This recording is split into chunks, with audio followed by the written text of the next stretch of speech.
ಇವತ್ತೊಂದು ಮಕ್ಕಳು ಸತ್ತಿದ್ರು. ಮಹಾರಾಷ್ಟ್ರ ಪದೇ ಪದೇ ಈ ರೀತಿ ಘಟನೆ ಆಗ್ತಿದ್ರು ಕೂಡ ಅಲ್ಲಿ ಸರಿಪಡಿಸುವ ಕೆಲಸ ಆಗ್ತಿಲ್ಲ ಸರ್ಜರಿ ಅನ್ನೋದು. ಹಾಕಬೇಕು ಅನ್ನೋದು ಒಂದು ಆಗ್ರಹ ಇರೋದು. ನಾನು ಮೊದಲಿನಿಂದಲೂ ಹೇಳ್ತಾ ಇದ್ದೀನಿ, ಬಿಮ್ಸ್ ಎಲ್ಲ ವ್ಯವಸ್ಥೆಯಲ್ಲಿ ಸರ್ಜರಿ ಆಗಬೇಕು ಅಂತ ನಾನು ಮೊದಲಿಂದಲೂ ಧ್ವನಿ ಎತ್ತಾ ಇದ್ದೀನಿ. ಒಂದು ಶಿಸ್ತಿರ್ಬೋದು, ಒಂದು ಆರೋಗ್ಯ ದೃಷ್ಟಿ ಇರ್ಬೋದು, ಅಥವಾ ಡಾಕ್ಟರ್ಗಳಿರ್ಬೋದು, ಅಥವಾ ಡಾಕ್ಟರ್ ಅವೈಲೇಬಿಲಿಟಿ ಇರ್ಬೋದು, ಅಥವಾ ಏನೇ ಇರಲಿ ಅಲ್ಲಿ ಅಡ್ಮಿನಿಸ್ಟ್ರೇಷನ್ ಇರ್ಬೋದು, ಪ್ರತಿಯೊಂದು ಕೂಡ ಬಹಳ ಚೆನ್ನಾಗಿ ಆಗಬೇಕು ಅಂತ ಮೊದಲಿನಿಂದಲೂ ನಾನು ಹೇಳ್ತಾ ಇದ್ದೀನಿ. ಈಗ ನಿನ್ನೆ ನಾನು ಕೂಡ ಮಾಧ್ಯಮದಲ್ಲಿ ನೋಡಿದೆ, ನಾನು ಮಾತಾಡಿದ್ದೀನಿ ಡಾಕ್ಟರ್ಗೆ.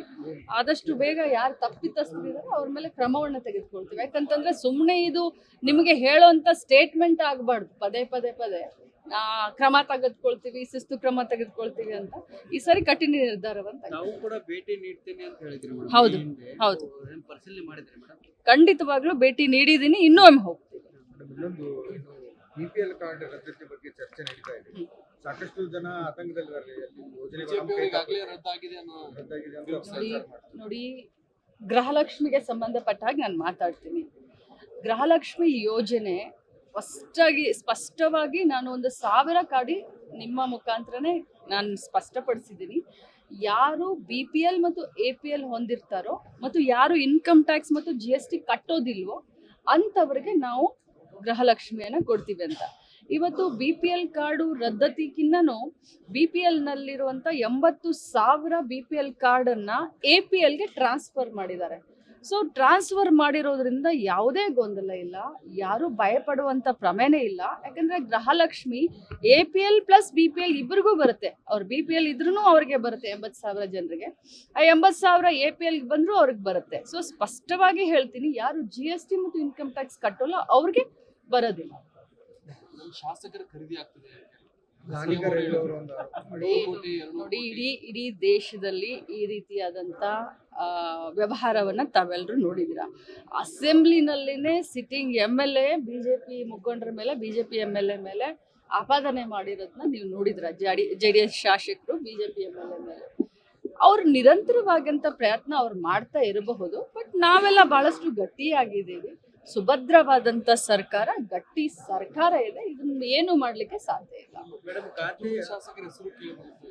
ಅದನ್ನ ಅವರೇ ಸ್ಪಷ್ಟನೆ ನೀಡಿದ್ದಾರಲ್ಲ. ಈಗ ಸಚಿವರ ಖಾತೆ ಬದಲಾಗುತ್ತೆ ಅನ್ನುವಂತ ಚರ್ಚೆ ಕೂಡ ಆಗ್ತಿರುವಂತದ್ದು. ಆ ರೀತಿ ಏನಾದರೂ ಚರ್ಚೆಗಳ ಇಲ್ಲ, ನನ್ನ ಗಮನಕ್ಕಂತೂ ಬಂದೆಲ್ಲ. ಆ ರೀತಿ ಯಾವ ಚರ್ಚೆನೂ ಆಗ್ತಾ ಇಲ್ಲ. 9ನೇ ತಾರೀಕು 10 ದಿನ ಬೆಳಗಾವಿಯಲ್ಲಿ ಅಧಿವೇಶನ ಮಾಡಬೇಕು ಅಂತ ಈಗಾಗಲೇ ಮಾನ್ಯ ಮುಖ್ಯಮಂತ್ರಿಗಳು ಕ್ಯಾಬಿನೆಟ್ ನಿರ್ಧಾರವನ್ನು ಮಾಡಿ, ಈ ಭಾಗದ ಸಮಸ್ಯೆಗಳ ಬಗ್ಗೆ ಚರ್ಚೆ ಆಗಬೇಕು ಮತ್ತು ಸಮಸ್ಯೆಗಳಿಗೆ ಪರಿಹಾರ ಸಿಗಬೇಕು ಅನ್ನುವಂಥ ನಿಟ್ಟಿನಲ್ಲಿ ಸುವರ್ಣಸೌಧದಲ್ಲಿ ಡಿಸೆಂಬರ್ 9ರಿಂದ ಚಳಿಗಾಲದ ಅಧಿವೇಶನ ಶುರು. ಮಹಾರಾಷ್ಟ್ರದಲ್ಲಿ ನಾನು ಒಂದು 5 ದಿನ ಪ್ರಚಾರ ಮಾಡಿದ್ದೆ. ಸುಮಾರು 4 ಜಿಲ್ಲೆಗಳಲ್ಲಿ ಸುಮಾರು 17 ಕ್ಷೇತ್ರಗಳಲ್ಲಿ ನಾನು ಪ್ರಚಾರ ಮಾಡಿದ್ದೀನಿ. ವಾತಾವರಣ ಬಹಳ ಚೆನ್ನಾಗಿದೆ. ಮಹಾವಿಕಾಸ್ ಅಘಾಡಿಯ ಮತ್ತು ಸ್ಪೆಷಲಿ ನಮ್ಮ ಕಾಂಗ್ರೆಸ್ ಕಾರ್ಯಕ್ರಮಗಳು ಮತ್ತು ಪವಾರ್ ಅವರ ಮೇಲೆ, ಶರದ್ ಪವಾರ್ಜಿ ಅವರ ಮೇಲೆ ಮತ್ತು ಶಿವಸೇನೆಯ ಏನು ಮುಖ್ಯಸ್ಥರಿದ್ದಾರೆ, ಡುಪ್ಲಿಕೇಟ್ ಅಲ್ಲ ಒರಿಜಿನಲ್ ಮುಖ್ಯಸ್ಥರಿದ್ದಾರೆ, ಠಾಕ್ರೆ ಸಾಹೇಬ್ರ ಮೇಲೆ ಜನರಿಗೆ ಬಹಳ ವಿಶ್ವಾಸ, ನಂಬಿಕೆ ಇದೆ. ಸೊ ಮಹಾವಿಕಾಸ್ ಅಘಾಡಿ ಸರ್ಕಾರ ನಾವು ಅದ್ರ ಬಗ್ಗೆ ನಾನು ನೋಡ್ಲಿ. ಬರಬಹುದು ಪ್ರತ್ಯೇಕತೆ ಬಗ್ಗೆ ಎಲ್ಲ MLAಗಳು ಒಂದು ಸುತ್ತು ಮಾತಾಡಿದ್ದೀವಿ. ಅಧಿವೇಶನ ಸಂದರ್ಭದಲ್ಲಿ ಬರಬಹುದು. ನೋಡಿ, ಉಪಚುನಾವಣೆ ರಿಸಲ್ಟ್ ಬರುತ್ತೆ. ನಾಳೆ ಅಲ್ಲ, 23 ಗೆಲ್ತೀವಿ ಅನ್ನುವಂಥದ್ದಿದೆ, ವಿಶ್ವಾಸ ಇದೆ.